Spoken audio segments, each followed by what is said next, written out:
This is the Grow Your Clinic podcast from Clinic Mastery. We help progressive health professionals to lead inspired teams, transform client experiences, and build clinics for good. Now, it's time to grow your clinic.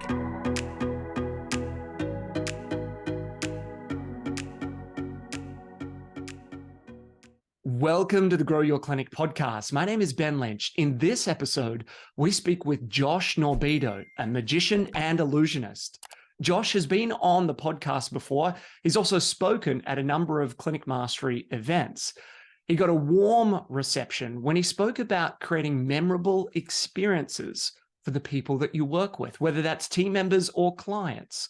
In this episode, we explore how Josh looks at creating those memorable experiences, and it's often in these small, very cheap and easy to do things that we do on a daily basis. He shares his framework for creating memorable experiences so that you can design things that leave an impression on the people that you work with. Let's pick up the conversation now with Josh. I'm interested in when a company comes to you and says, hey, we want you to speak in front of our customers or our team. What are some of the common reasons for them reaching out to you? What are they looking for you to inspire or influence in the people in that audience? You know what it is I've realized over time is I'm like the wild card of the conference. So they have the legitimate award-winning or, massive business CEO speakers, but then it's like, I'm not saying they're not good because they are great and they give a lot of information, but they want someone to mix it up and be just super engaging and fun. So I think that's when I get brought in. So when a conference wants to just still deliver very useful information, but just nuts on interactiveness and stuff like that, that's usually why I get brought in. So yeah, it's to add in the fun into, they used to call it infotainment a while back. Someone tagged that line. Little cheesy, but that's essentially it. So okay. And it is good because we've all been to conferences before and it can often be very dry, very boring, especially as health professionals. We're talking about research, which is very important, but it's often very dry content and often dry presenters. So, someone like you comes in to be able to put some of the key notes into perspective. What are some of the messages that you often deliver to audiences? What are some of the things you talk most about? The overall umbrella is to be more memorable and engaging for your customer. And it's not about becoming memorable, but it's just becoming more. So already doing what you do, but just finding a way to maybe showcase it a little better, or to, not hide the things that make you unique and realize that that's the stuff that will make people remember you, because people have to buy into you before they want to buy into what your service is or products. So why not freaking show them, everyone's trying to be so professional. And sometimes it's those little details that people love. So that's essentially what I try to bring to the table. Yeah. It's a great distinction of doing some of the small things to be more memorable. And so you use magic, you use illusions to kind of bring that message to life. Is that how you go about sort of entertaining as you share those messages? Yeah, magic, illusions, fire, whatever's at hand at the time. Bit of fire there for those that are listening in. Bit of fire just magically appeared. Still got my eyebrows, don't worry. I use magic as the metaphor, as a speaker that we're very well versed in, Vin Yang. So much the same, but just with my own magic. So I love to just paint a picture of what it is I'm talking about, and then be able to tie the message to it at the end. Because at the end of the day, I feel like when people are taking in information, there's only so much bandwidth we have, and we can only take in so much. But we can so easily remember images before we can remember written words. So if I can create this image on stage and then tie a message to it, I find that even a year later, people still remember what it is I talked about because of that, because of magic has this very fortunate thing that it gives you the sense of wonder, which we don't usually get in our day-to-day world. And so it's kind of a little hack, I guess, as a magician. We can bring this wonder feeling and then attach something to it, and it helps it be remembered. I've Lucky. heard you talk about that whenever you are communicating, performing, talking, that you kind of use each opportunity, each gig as an audition for the next gig. Can you expand on what you mean by that? Yeah, so this is something I learned early on when I realized as an artist I wanted to be a performer full time. Because when you do anything on your own, like any sole trader or running your own small business, it's always the question of like, how do you keep constant customers or clients coming in to keep the lights on? You know, what do you do to keep it going?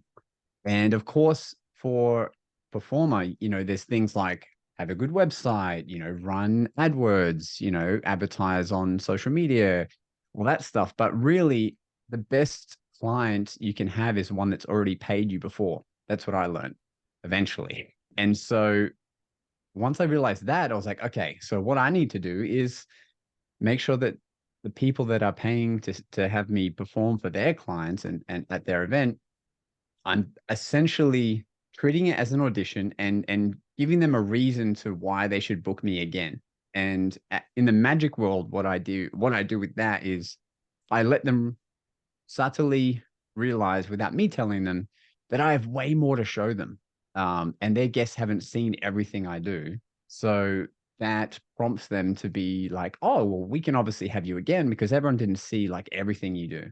So for me, I don't know how relevant this is for clinic specialists, but I essentially will create different visuals in the room so that the effects I'm doing don't all look the same. So like sometimes when everyone's reacting to magic, they'll be looking at the roof, then another group will be looking at the floor, then another group, there might be fire.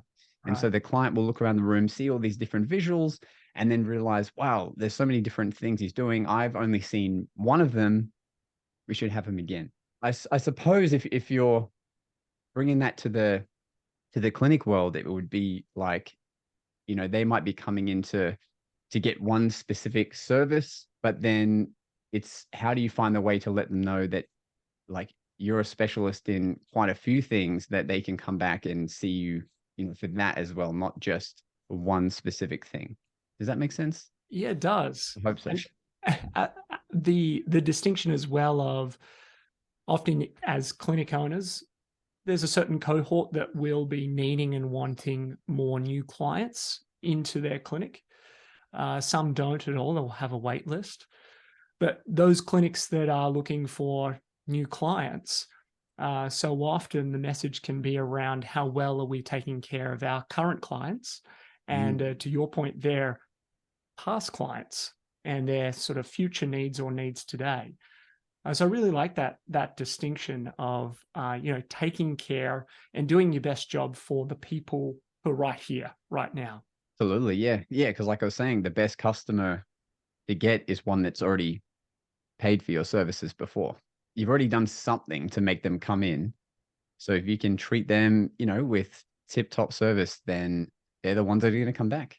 Yeah. So, there's also another thing called the halo effect. Is this something you've talked about recently? no, we haven't. No. Okay.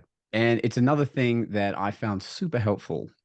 And the halo effect is essentially when someone sees a small part of your business in what you do, and the small thing that they see is of high quality, then they assume that everything you do must be of high quality. And that can be taken in a few ways. That can be taken in the smallest of ways, like when you get someone's business card, everyone, I think, subconsciously makes an assumption on their business by what their card looks like. And it's why lawyers and people of that kind of stature of these trying to get these massive clients and stuff will always have really expensive business cards, is because people like will feel it and they go, wow, this is a really high quality card. Well, the rest of what he does must be high quality. So I completely stole that idea, not stole it, but I adopted that idea. And, you know, for my business cards, people today will still debate whether you need cards or not. But whenever someone asks me for one and I give them it, they always go, wow, that's really nice. And if they don't say that, it means you need to update your business card. But yeah, so they'll look at it and the quality of it will just give this little launch in their mind of, wow, if he spends all this detail on that, he must put a lot of detail into what he does. Similar to if someone asked me to see a magic trick, like that's a bigger deal to me than it might seem, because whatever I show them, they're going to assume like however good it is how good like the rest of what I do is. So I always make sure if people only see a little bit of what I do, it's like the best stuff. So they assume that I have this whole catalog of really crazy stuff. And in business, the halo effect, I think, can be pinpointed to like first thing they see when they walk into a clinic.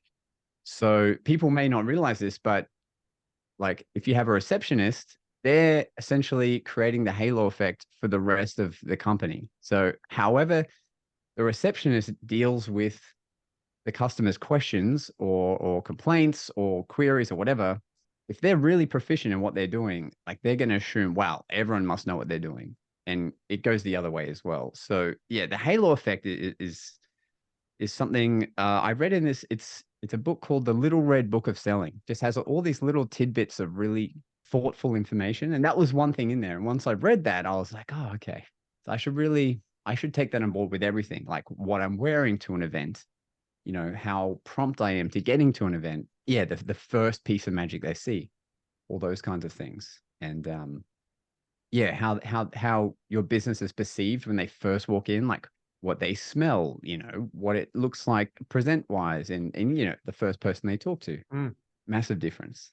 That's obviously why I'm wearing a watermelon shirt, because I want you to think, you know, I'm just this relaxed guy all the time. He's just chilled out. I love that attention to the details and the small things that matter. You know, as health professionals, we often talk about how much we care. If you asked any health professional, kind of like, why do you do what you do? They're going to have some version of, because I love helping people. And everyone will talk about how much they care. And I don't doubt that. But it's also then, well, what are you doing and how are you showing that level of care or intentionality in everything that you do? And always finding ways to get better. So I love that message of, you know, from the way you answer the phone through to perhaps how you're presenting and looking, you know, perhaps how you use a business card in that example. So I love that message and distinction. Like, you know, do you keep business cards on you, just out of curiosity? Typically, I'll take a photo of it on my phone and then throw it out. Yeah, great. That's what we all do. Yeah, of course. So even with giving out a business card, I've thought about that as well. So like instead of just when because it'll always happen, you know, anyone over 40 will still be like, oh, do you have a card? Like, great. Yes. So instead of just going, here is one, you know, because I would have probably been doing some form of a card trick, right? So if anyone watching, there's just some cards on the screen, but so I would have just been doing stuff with this, and then they'll say, oh, do you have a card? And I'll take one of those cards and go to give it to them as a joke, kind of, and they'll be like, no, a business card. And I'll be like, oh, no, that's what this is. And it will morph into a business card, and then that's what I hand them. Right reveal. And so essentially a playing card turns into a business card, and it's you know, it's just a little thing. But now it's so funny how many people will actually not throw away the card now because they've just had this like magical souvenir being given to them. So even that, I tried to like find different approaches to, because essentially that's what my whole thing is with when I'm speaking, is like how to become more memorable. So like instead of just doing something, if you can add something unique to the thing you're doing, no matter how ordinary it is, giving someone something, if you can do it in a way that breaks their normal pattern or their autopilot, you're in. You know, they're going to remember you. I love that even in that example there, and I'm sure it applies across a whole bunch of others, is that it's relatively easy and relatively cheap to do. It just requires a little bit of focus or intentionality to think it through and design something that's a little bit more memorable to an otherwise ordinary thing. I love that pattern interruption as to the autopilot someone might have. Yeah. It's same with, you know, because I had the pleasure of of speaking to some of your members. Geez, it was quite a while back now. Yeah. And one thing I would have mentioned is for pattern interrupting is to change your voicemail to make it something quirky that stands out, so you can have an impression on someone before they've even spoken to you. For any members who weren't there, essentially it's your voicemail. Everyone's heard it, so everyone's heard like the generic "Hi, sorry, I'm not there. Leave a message and I'll get back to you." But if you can deliver something of a pattern interrupt, the quirkier the better. There's a good chance that, let's say that, because the example I think I gave last time was like, let's say they're trying to find a particular, like a podiatrist, and they're just calling all these clinics, and they're all closed because it's a public holiday, and they keep getting the same kind of voicemails. But if they get one that stands out, then even though they still haven't got through to them, they may actually want to hear back from that one because they broke that pattern. And so for me, my voicemail essentially says this: I wish I could talk to you right now, but I can't. Please leave your credit card details followed by expiry, and I'll get right back to you. Beep. And I get, it used to be I get 80% more voicemails. Now it's probably because people use it less and less now, but I still get, 70% more voicemails than any other magicians in my industry that I know from like new people. It's It's just so funny. yeah, but After it that, doesn't I have to changed be. mine as well, and so did some of the team, and we've had some great fun and great responses from changing Hey, the voicemail. let's go. Let me give Somebody you a. else. Let's go. Give me a call later and review my voicemail. Heck yeah. And it doesn't have to be like, if you don't feel comfortable saying something like that, which you should, because it's fun and everyone's just human, but it could be a customer review, or it could be like, sorry, so and so's clinic can't get back to you. They're currently they're currently helping me feel amazing. So leave a message, and then I know they'll help you feel amazing as well. It's just, little things like that you can approach it with. I love that. And for those that are listening or watching in, I think it's coming back to what's the principle here. Not that you absolutely need to change your voicemail, but the principle of, the pattern interrupt and being a bit more thoughtful or memorable about something ordinary that you would do day in, day out. I love that. One of the things that you do in magic and with all your skill set is get people, I guess, engaged in an idea, perhaps in an experience, that you have their captive attention. You get them on board, believing something that they're all probably trying to figure out, like, how did he do it? This is not true. Like, from a leader's perspective, from a team perspective, so often I'm trying to get people on board with an idea, a change. We're trying to sell something to our team as an example of what we're doing. And so much of magic is like communication structure and skill sets. What are some of the principles or frameworks that you find really useful as part of communication to get people engaged and start to open them up to being on board with what you're presenting, so that perhaps you can influence change? Yeah, you mean in terms of when I'm performing theatrically, or if I'm presenting? Either or. Like, I'm sure there are probably principles or things that you use in both settings that kind of get people receptive to you. Because so often a business owner is like, oh, they're a little, a brick wall. It's a little bit cold here. I need to be able to converse with people in a way that gets them ready and part of this experience or this dialogue. Yeah. Oh, wow. There's so many different, like, kind of different scenarios where I'll attempt different things. Because essentially, like, magic, and I say this all the time, but a sale is essentially something that we all do naturally. When you break it down to its bare bones, it's just transferring the enthusiasm of what it is you have inside and getting that person excited about it as well. And magic is the same thing. It's just that magic is much harder to sell to an adult, because you're literally trying to tell their brain, like, you're seeing this thing happen, even though deep down it can't be happening. And we can only do that when we create this conducive atmosphere that is so engaging that they convince themselves. So I try to present stuff when it's magic wise. I try to just be so engaging and compelling in what I'm delivering that I don't have to tell them what they just saw happens. They'll just make up their own mind, right? They'll convince themselves to do it. And there's two parts to that. One is actually doing it. And then the second part is giving them the time to actually digest what just happened and letting them go through the motion of making that decision. So I can deliver all this information, but unless I let them sit for a moment and take it in, they may not digest it at all. And the easiest analogy is if I'm performing magic, I might show them something. So like, what do I have on me? Just as a little visual example for anyone watching. So let's say we have a poker chip and I say, look, have you ever seen a poker chip fall down? They say, yes. Okay, great. But have you ever seen a poker chip fall up? Now, that might have been too fast for the camera to even pick up.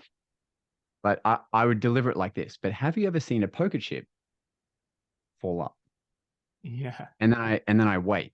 And I wait until they react in some way. Because what they're doing right now is they're deciding what they just saw. And the biggest lesson I learned in magic is that the magic actually happens in their mind. And in business, like the decision happens in their mind, and it happens when they're silent and you're not talking to them. So as much as learning how to deliver something that people listen to or be on board for, like the other half, which can be difficult, is actually allowing them the time to process what you've just said without bombarding them with new information because you're trying to fill that silence. Like in terms of archetypes of people that we take on board, there's an archetype called the hero archetype, and it's when someone will save the conversation, and it's usually someone who's very good at communicating with people. And when there's a silence moment, they'll know how to fill that silence. And sometimes that can be to the detriment of whatever it is you're actually presenting. So you got to like, with great power comes great responsibility, in the wise words of Spider-Man. But so yeah, in a nutshell, that's almost more important is the selling happens in the silence, to give it for a better lack of a better term. But in presenting, I try to get them on board by some version of a pattern interrupt, being honest with what's happening, not trying to act like some superhuman being. I'm just me. I'm like, all right, let's have some fun. If something awkward happened earlier, if the MC mispronounced my name, whatever, I'll just go with it. I'll bring it up, we'll laugh, we'll move on. I guess being authentic, even though we probably overuse that word, being authentic as you can as a magician is going to deceive you in the most honest way. Believe me. Yeah, that's right. That's right. So yeah, I've kind of thrown a whole bunch of things out there, but hopefully there are some pieces there that can help you. I love it because selling is what we're doing. I know for some people, and myself included, over time, selling can feel like a little bit of a dirty word, especially in healthcare. You have connotations of the used car salesperson, the big chain around the neck, etc. But really, we are looking to, I love that transfer of enthusiasm. To transfer that is really what we're doing, getting people on board with something. And then the pause, so good. We all feel, like we need to fill the space with commentary or justification of what we've just said, whether that's like prescribing a patient a care plan and then thinking, can they afford it? Can they not? Are they able to make it work? Was this what they were expecting?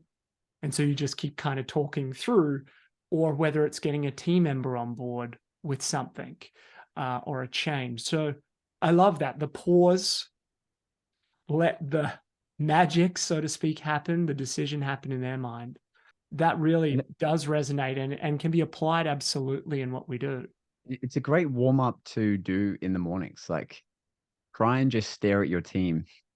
Like let them know what's going on, because that would be weird. But, could be weird. But let that moment happen where you try to not talk for whatever period of time, like 30 seconds, 10 seconds, even start with that.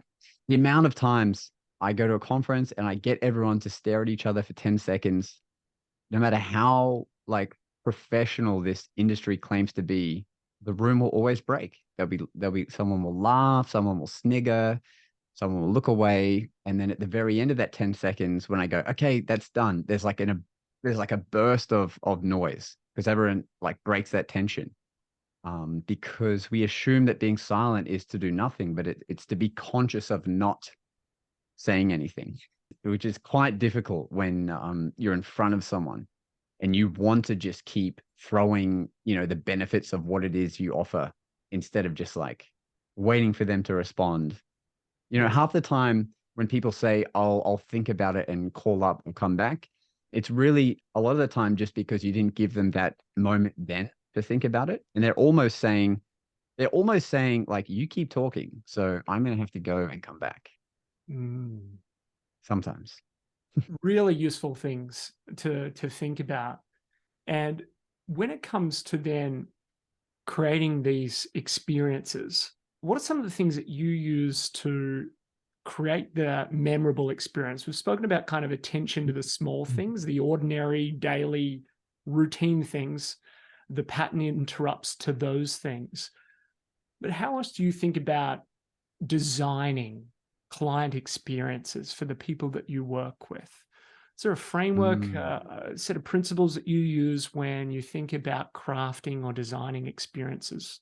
I've been fortunate to do a fair few like product launches with companies. And I've also done like trade show exhibits where every trade show will have some kind of activation stand, like every exhibitor's booth. And their hope is that whatever the thing they've hired to be there for the day will stop people in their walk around of looking at everything. And, if you've been to you've been to exhibitions, it's like they'll have a basketball hoop competition, or they'll have like a drop your business card in here and we're going to draw out a prize at whatever o'clock. Or they might even have like a 15-minute massage stand set up. And then Magic comes along, and Magic, again, it's the only one that has that sort of wonder built into it. And I'll go in there and basically draw an audience. But while I'm performing, I'm dropping lines about the company, so it sticks. And then at the end, I sort of leave them with the sales reps, and it's a great look for the booth because everyone else is seeing that, like, everyone's come to see them. So when it's that, or it's a product launch, like making a car appear for Making a car, for Oprah? BMW. Yeah, so I had to make a car appear for BMW. That was maybe the hardest project of my life.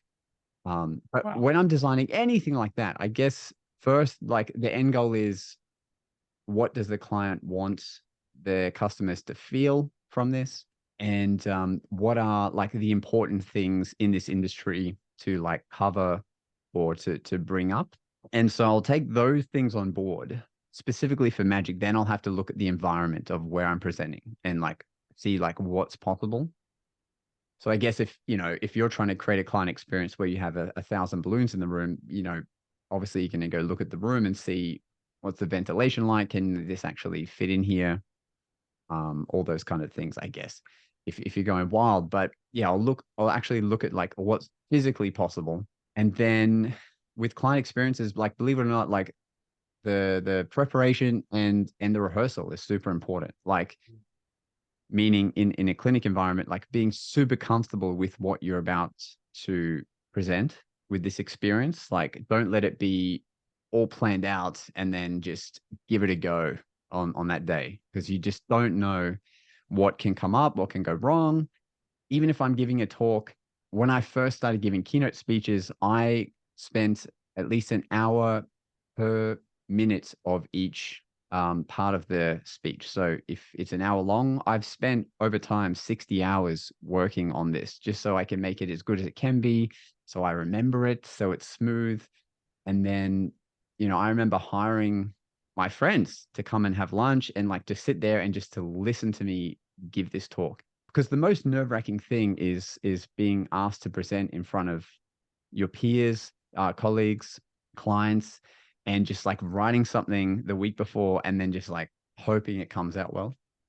So a lot of the magic happens in the preparation and being as comfortable as you can with it, so that there's as little nerves as possible. You'll still have nerves, but it's like the nerves that are going to give you the energy on stage, but it won't be that debilitating nerves, which if I was just to walk on stage and try and make a car appear, I would, I'd just pass out. But knowing that I'd spent, 2 months of preparation, I'd hired like consultants. I had a consultant that designed illusions for the Harry Potter theater show in Melbourne. He was on board. And so I was like really comfortable with what was going to happen. So I didn't have to worry that these 200 clients of BMW that are coming to see the launch of this 1 Series car, like I don't have to worry that it's not going to go well, because we've just done everything in our capacity to make sure that this client experience is going to be like, we're going to deliver exactly what we promised. I love that insight into the world of magic and rehearsal and preparation. And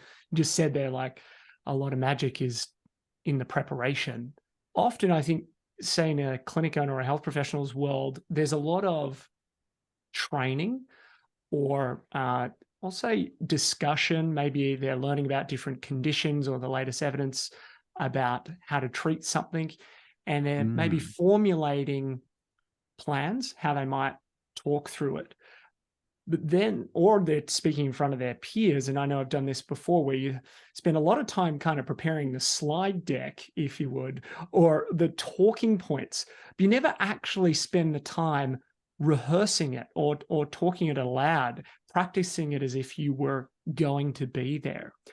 And I think that's a really wonderful and unique insight around magic and how you would approach things differently. What are some components that you found really useful in rehearsal? We often talk about role play in healthcare, where you might be role playing a certain appointment type or a certain conversation with a team member to rehearse and be prepared and maybe consider what might go wrong or how it could have variations. What are some key parts to your rehearsal process? You said obviously putting in the hours, but what is it about getting the most out of those hours that you found really useful? So if I'm learning like a new routine, for example, I will go to somewhere where there's no pressure. That's the right word. I'll go and perform somewhere where there's no pressure on my profession, or like I'm not being paid to be here, so that I can just give it a try. So I've already done the practicing, so I'm like competent in what I'm doing, but you never quite know how a speech is going to sound or a performance is going to be received until you've like tried it on human ears. So I will go out, typically for me in magic, I will go out to like Queen Street, which is like our CBD in Brisbane, and I'll just perform it on people who have no idea who I am. There's no expectations. There's no pressure. They have no preconceived notions of like how good I should be. And I'll just try something. And it does 2 things. One, it just lets me see if it works out. But 2, they'll give me honest feedback, because they're not trying to be nice because they know I do this as a profession, or that they've seen my shows before, or they've seen me on social media or whatever. They'll just neutral ears, I think is the expression. So they'll give me actual feedback, as opposed to like showing a friend of mine who's going to give me the politest version of feedback. So I guess what I'm saying is, you find someone who will give you honest feedback when you get to the point of, okay, I'm ready to present this. And I think that's done by creating a safe space, letting them know, hey, I'm going to just role play this with you, and just be as honest as you can, because like that's going to help me more than you just being polite. That's what I try to do if I have to show my friends, but preferably I'll just show random people who would, why would they need to be polite anyway? Okay, so I do that. And yeah, I will have just made sure that I've rehearsed, or I've role played, or I've practiced whatever it is I'm presenting or doing or performing, just so much before I even get to the point of doing it like professionally. And if it's a magic routine that I'm doing on stage, I'll often wait until I'm at an event that has a little less pressure, or maybe they have a little more time to watch like an extra thing that I'm doing that's new, and I'll like sneak it in the middle. So like if there's a presentation you often give, but you want to try a new point in it, I would like sneak it somewhere in the middle so that like the start and end is still going to be your normal strong presentation, but you've like been able to try this new thing out in the middle, and it stops you from being nervous. And like, if it doesn't go how you thought it might, you can, end it quickly and then go back to the stuff you're already comfortable with. So I guess, if you're having a session with a client, it's like maybe that new thing you're trying to talk to them about or provide for them, you could try it somewhere in between the stuff you're really well versed in. So you're not like super worried on the outcome or what they might think about what you've just said or delivered, or, this is me doing my best, by the way, to like make magic make sense in business. But yeah, if something's new, I'll try and sneak it in stuff that I've already done really well, that I know I'm like confident in. What else can I say? And then at the end of that, I'll just make sure like whatever feedback I've gotten, I'll try to really listen to it, try to make those changes, or at least try to be aware if like that is valid advice that I should change. And then, yeah, I'll try it again and again. And if I'm learning a new effect, it really won't see the light of day for at least 6 months, like, in a professional setting. Yeah. So that's it. And in terms of the practicing a keynote presentation, practicing each minute of it for an hour each, what I would do is I would hire out a dance studio so that basically I have an empty space. And I remember one time I just hired it for a week, and I would go in there and I would just belt out this keynote every time. And I'd break it down into like, 5-minute pieces at the beginning. And then by the end, I'm just belting out this whole hour just over and over again. So you're not even having to worry about like the notes that we so rely on, Yes. on the lectern and stuff like that. Yeah, because people notice like those little details. Like they'll notice, wow, he actually walked around the stage rather than being behind the lectern. Like, wow, he must really know what he's talking about. And it's like you always knew what you were talking about. It's just that now you've rehearsed it enough. You don't need to look at the notes. It goes back to one of those earlier points that you mentioned of the, they see something small and the halo effect and assume perhaps that is characteristic of a lot of the other things that you do. And when you're on stage, you may be an expert, but if you're timid and behind the lectern talking, very low versus being able to navigate the stage, yeah, that absolutely shines, I reckon, a greater light on you as an expert. That's a really, really great point. I remember hearing someone talk about scientists, and they're like, global warming would be taken a lot more seriously if scientists learned how to present themselves better on stage, like to really command like how big of an issue it is. I forget who is making that note, but yeah, essentially it's that, they spend a minute of an hour for every minute of, why the world's going to end in 200 years or whatever. I just made that statistic up. Yeah. And that's true for, say, coming back to an earlier point where a number of clinic owners or leaders within clinics will say, I really want to get my team on board with a change. And as part of that dialogue with the team, the preparation is going to be really important, and not just the preparation of the bullet points or the presentation, but the rehearsal, the practice. There's so much room, not that we're being necessarily theatrical in the way that it's delivered, but it's considered. It really is thought out to get the best response. One quote that we have used since your session with us when you spoke at one of our events, it was in Brisbane, circa 2018, I think it might have been, or 2019. Yeah. Long time ago, that we still use today, and I think is reflective of a lot of the things you've spoken about, is how good am I at this? Right. So often when, internally within our team, or by extension, the community and clients that we work with will say, well, I already do that, or I already have a system for that. So often we've channeled that quote that you shared with us on that day, and we'll often say, Josh Norbido says, it's not, am I doing this, but how well am I doing this? That speaks to, our company name, very deliberately is Clinic Mastery, mastery being just the continual evolution of getting better.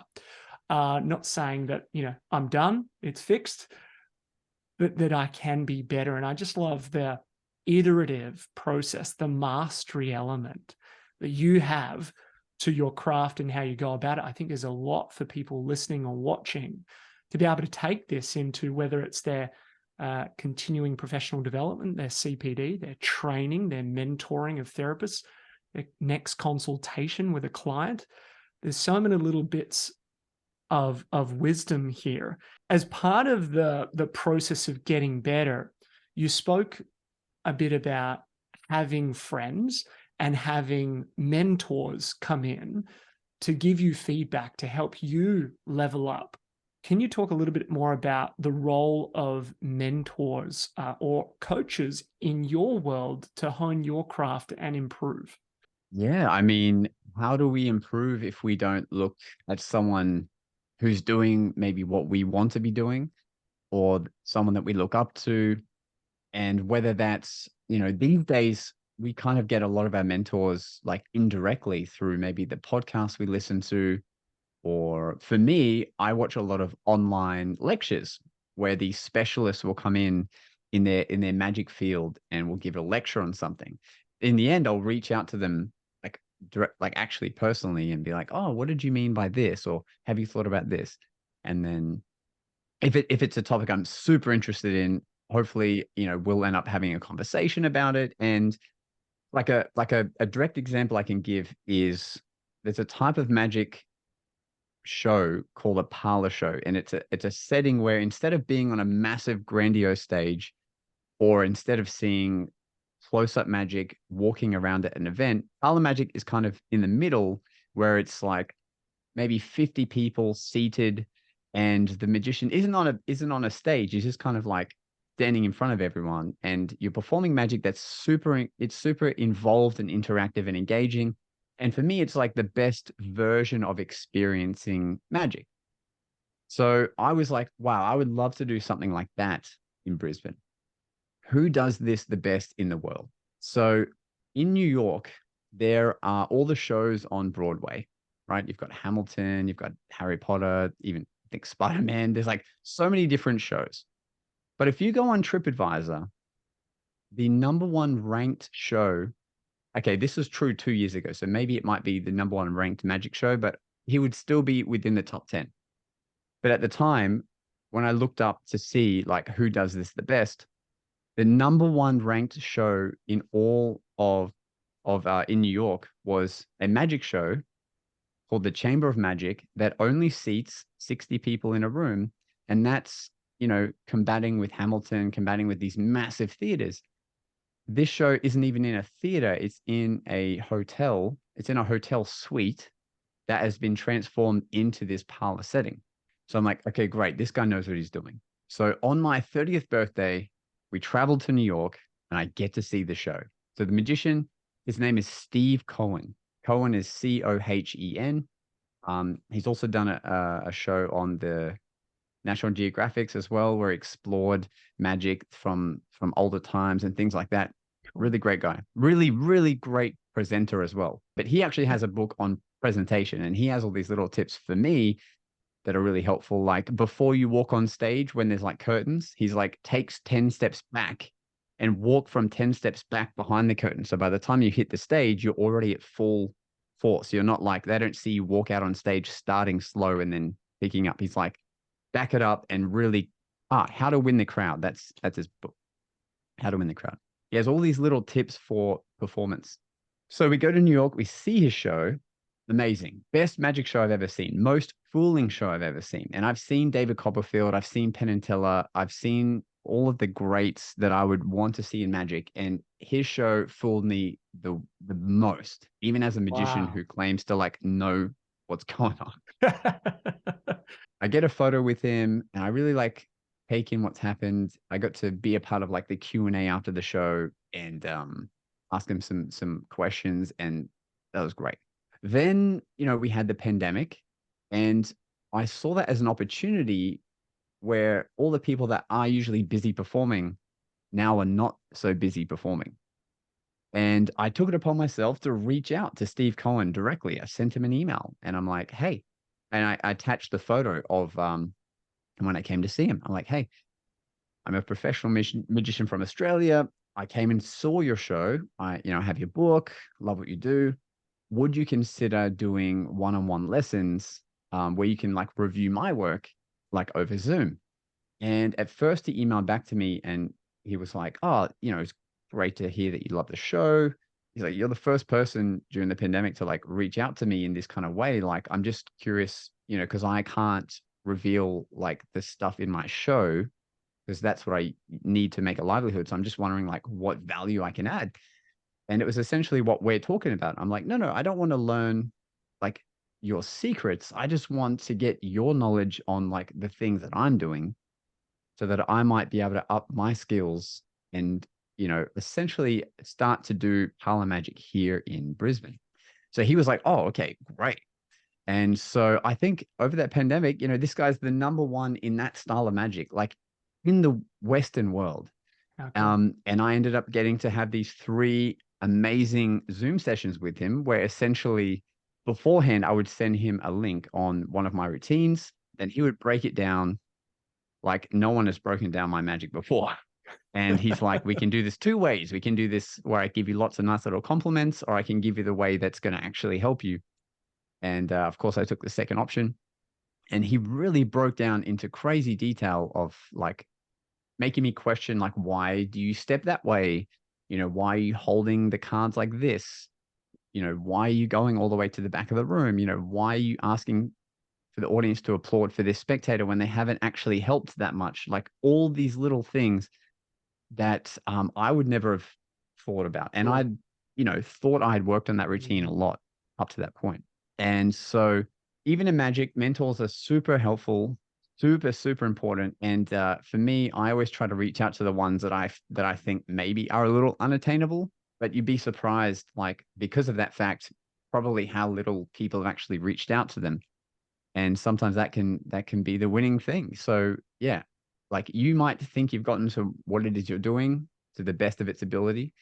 But until you seek that like mentorship or you join that group, or you join that clinic mastery, it's not until then that you realize, oh, there is that like 1% on each little thing that I could be doing better, which in the long run, the trajectory will be such a difference.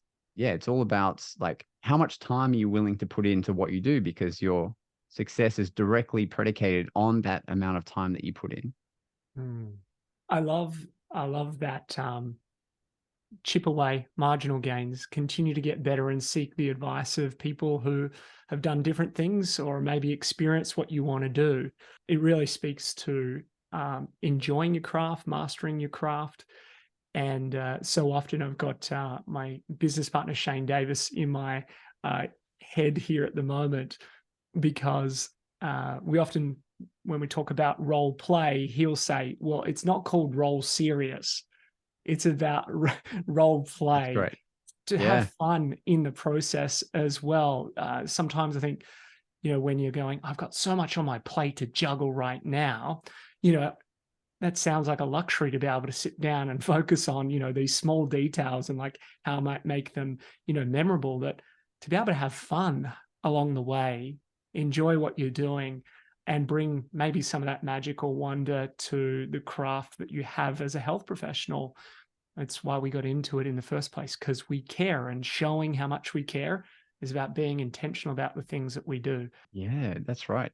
Make sure you keep doing the stuff that really lights your fire. And if it's helping people, but now you might be in a role that doesn't get to do that as much because you're in like a managing role or something, why wouldn't you still find a way to still be able to do that aspect and enjoy it? Because, what else are we doing this stuff for, So good.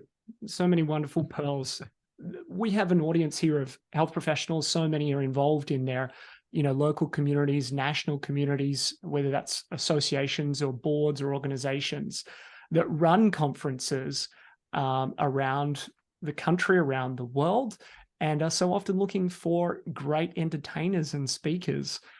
And so I would absolutely recommend your work, Josh. You've been incredible in a number of our events online as well during the pandemic. You helped bring a little magic to our team over Zoom.